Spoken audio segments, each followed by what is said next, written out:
ముఖ్యమంత్రి చంద్రబాబు నేడు మార్కాపురం జిల్లాలో పర్యటించనున్నారు. గిద్దలూరు, ఎర్రగొండపాలెం నియోజకవర్గాల్లో వివిధ కార్యక్రమాల్లో పాల్గొంటారు.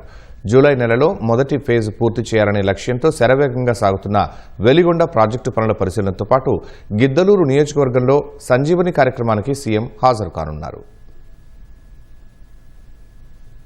నేడు మార్కాపురం జిల్లాలో పర్యటించనున్న సీఎం చంద్రబాబు దోర్నాల మండలం గంటవానిపల్లెలో వెలిగొండ ప్రాజెక్టు పనుల పురోగతిని పరిశీలించనున్నారు. అనంతరం ప్రాజెక్టు నిర్వాసితులు, రైతులతో భేటీ కానున్నారు.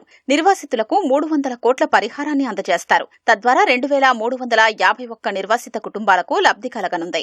గత ప్రభుత్వంలో కేవలం 96 కుటుంబాలకే పరిహారం అందజేశారు. పనులు నత్తనడకన సాగాయి.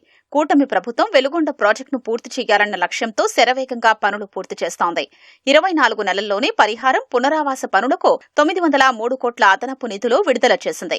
మొత్తంగా 759 కోట్ల రూపాయల మేర పనులు పూర్తి చేసింది. మధ్యాహ్నం వరకు ప్రాజెక్టు సందర్శనతో పాటు అధికారులతో సీఎం సమీక్ష నిర్వహిస్తారు. అనంతరం లబ్దిదారులతో ముఖాముఖి మాట్లాడతారు.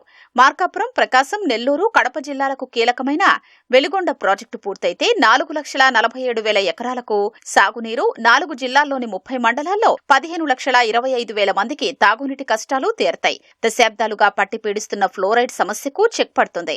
ప్రాజెక్టు పూర్తి కావస్తుండడం, పరిహారం అందుతుండడంతో రైతులు, నిర్వాసితుల్లో హర్షం వ్యక్తమవుతోంది. ఆ రోజు ముఖ్యమంత్రి గారి శంకుస్థాపన చేశారు. ఎట్టి పరిస్థితుల్లో దీన్ని పూర్తి చేసి రైతులకి నీళ్లు ఇవ్వాలనే కార్యక్రమం మీద దాదాపు 500 కోట్లతోటి సప్లై ఛానల్ అది వేగవంతంగా ఏ విధంగా పని జరుగుతుందో మీరే చూశారు. దాంతో పాటు టన్నల్ పనులు కూడా ఏ విధంగా జరుగుతున్నాయో చూస్తా ఉన్నారు. మీరు చూసుంటారు, గత ప్రభుత్వం, జగన్మోహన్ రెడ్డి ప్రభుత్వం టన్నల్లు డ్రిల్ చేసేటప్పుడు వచ్చే మట్టిని 1,50,000 క్యూబిక్ మీటర్ల పైన రిజర్వాయర్ లో పడేసి వెళ్ళిపోయారు బాధ్యతారహితంగా. అలాంటి ప్రభుత్వం అది. ఇవాళ ముఖ్యమంత్రి గారు ఇవన్నీ తెలుసుకున్న తర్వాత ఎట్టి పరిస్థితుల్లో చేద్దామని ఇదన్నిటి కూడా చేస్తాం. తొందరలోనే దీని ద్వారా ప్రజలకు నీళ్లు ఇస్తాం. దాంతో పాటు నిర్వాసితులకు కూడా ఏ విధమైన ఇబ్బంది జరగకూడదనే ఉద్దేశంతో చాలా పెద్ద ఎత్తున R&R ప్యాకేజ్ వారికి సంబంధించి మొత్తం కూడా ముఖ్యమంత్రి గారి చేతుల మీద ఇస్తారు. తొందరలోనే వాళ్ళందరూ కూడా నిర్వాసితులు కూడా ఇబ్బంది లేకుండా వాళ్ళందరికీ కూడా సహాయం అందించుకుంటూ ఈ ప్రాజెక్టును కంప్లీట్ చేస్తారు. సీఎం చంద్రబాబు వెలుగొండ ప్రాజెక్టు సందర్శన ముగించుకుని గిద్దలూరు నియోజకవర్గం కృష్ణంశెట్టిపల్లికి వెళతారు. అక్కడి ప్రాథమిక ఆరోగ్య కేంద్రంలో సంజీవని పథకం లబ్దిదారులు, వైద్య సిబ్బందితో సమావేశమవుతారు. ప్రజావేదిక సభలో పాల్గొని ప్రసంగిస్తారు. సాయంత్రం టీడీపీ నేతలు, కార్యకర్తలతో సమీక్ష నిర్వహిస్తారు.